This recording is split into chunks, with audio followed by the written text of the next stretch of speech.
விஷயம் படிச்சதனால சொல்றேன். சொத்து சேர்த்து வைக்காதீங்க.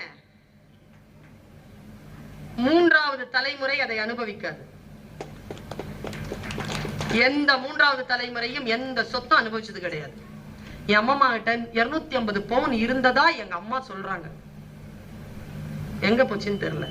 எங்க அம்மா கிட்டயும் இல்ல. மூன்றாவது தலைமுறை அதை அனுபவிக்காது. எந்த வீட்டை மூன்றாவது தலைமுறை மாற்றி அமைக்கும்? சேர்த்து வைக்காதீர்கள். சேர்த்து வைக்காதீர்கள் என்று சொல்லக்கூடிய இந்த விஷயத்தில் நான் ஒரு தெளிந்த பார்வையுடன் இருக்கிறேன். இந்த டாலர் தாங்க அந்த வரலாற்று சிறப்பு மிக்க டாலர். இந்த டாலரை பண்ணிட்டு வீட்டுக்கு வரேன். என் பையன் அப்போ 4th ஸ்டாண்டர்ட் படிக்கிறான். அவன் இந்த டாலரை பார்த்த உடனே நான் காலேஜ்க்கு கிளம்புறேன். அவன் சொல்றான், அம்மி சூப்பர் அப்படின்னா. தேங்க்யூ. ஆஃப்டர் 25 இயர்ஸ் கூட ஸ்டைல் குறையவே குறையாது. சூப்பர், யூஸ் பண்ணலாம். அவன் சொல்லிட்டானா, இதை சொன்னதுக்கு அப்புறமா ஒரு 15-20 நாளைக்கு அப்புறமா 2 வீலர் ஓட்டிட்டு போறேன். குட் ஷெப்பர்ட் ஸ்கூல் இருக்குல்ல, அதுக்கு வெளியில சுவர்ல ஒண்ணு எழுதி போட்டிருந்தான். கடவுள்னு சைன் பண்ணி இருந்தாருல.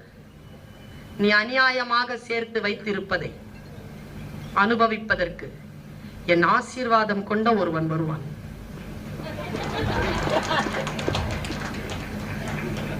பயமாயிடுச்சுங்க.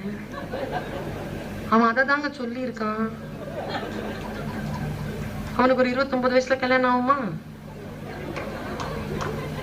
சொல்றாங்க. அவன் எனக்கு யோசிச்சு பாக்குறேன். சொல் புரிகின்ற பொழுது அப்ப முடிவு பண்ண என் பையனை கூப்பிட்டேன். இந்த பார், நீ எனக்கு ஒரே பையன். என் எல்லா சொத்தும் உனக்கு மட்டும் இல்ல, உனக்கு ஒரு அமௌண்ட் தான். இந்த சமூகத்தில் இருந்து நான் எங்கிருந்து எடுத்தேனோ அந்த சமூகத்திற்கும் நான் திருப்பி கொடுத்தாக வேண்டும். அதனால் அதில் கணிசமான தொகை சமூகத்திற்கும் உரியது என்பதனை சொல்லி சொல்லியே என் பிள்ளையை நான் வளர்க்கிறேன். ஏன்னா நீ அநியாயமாக சேர்த்து வைத்திருப்பதை நம்ம அந்த வரலாறு பார்த்திருக்குமா தானே? சொல் எனக்கு வேறு விதமான சிந்தனைகளை தருகிறது.